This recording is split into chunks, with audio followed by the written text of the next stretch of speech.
Timothy Snyder. Ivan Ilyin was a fascist philosopher of the 20s, 30s, and 40s, but he's probably the most important example of how old ideas can be brought back in the 21st century or in a postmodern context. Ilyin had three very important ideas. The first was that social advancement was impossible because the political system, the social system, is like a body. So you're a cell, you're an embryo, you're an organ, you have a place in this larger body, and freedom means knowing your place.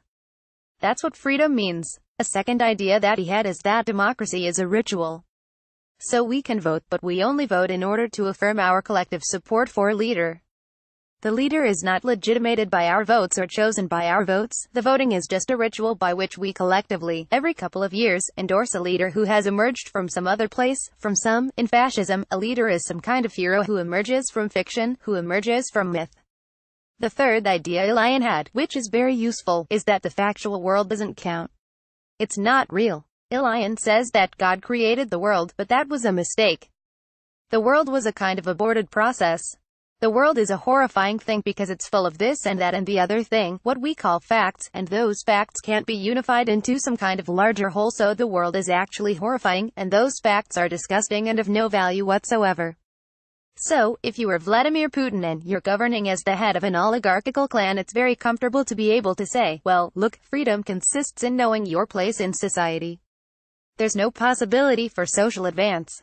If you're Vladimir Putin and you don't have serious democracy or you don't want to have it, it's very comfortable to do, as he, in fact, has done, it's very comfortable to transform elections into a kind of ritual. And, likewise, if you can't have the rule of law and if Russians are basically stuck in a certain place economically and politically, the idea that the world is not factual, that the world is just subjective, that it's just a matter of this opinion, that opinion and the other opinion, is very comfortable. And Ilyin adds the even more comfortable conclusion that the only true thing is Russian nationalism. The only hope to bring the whole world together is that somehow Russia, which is an innocent victim of the rest of the world, will somehow restore itself in some totalitarian form and then bring order back to the world. So interestingly, it's not the only thing which is going on, but interestingly these kinds of ideas help Mr.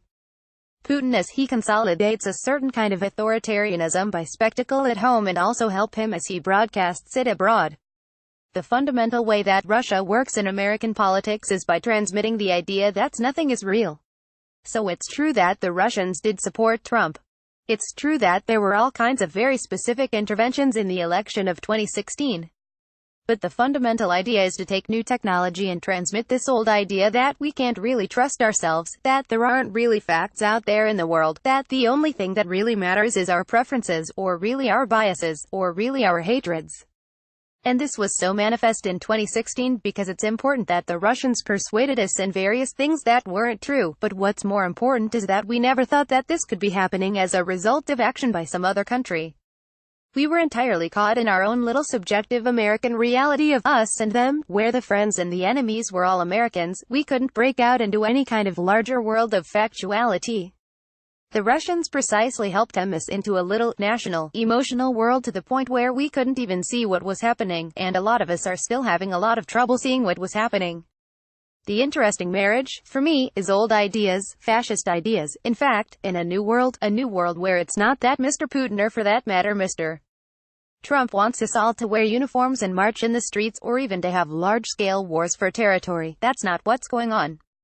But what the fascist ideas do with the new technology is they drive us into a situation where we think the real stakes of politics are all emotional and all about enemies, usually enemies at home, where we get ourselves all worked up about things, whether we like the government or not, but somehow we never leave our couch while we are doing it, where we leave all of our energy right in front of the screen, basically, and don't actually get out and vote, or organize or think creatively about what policy might look like.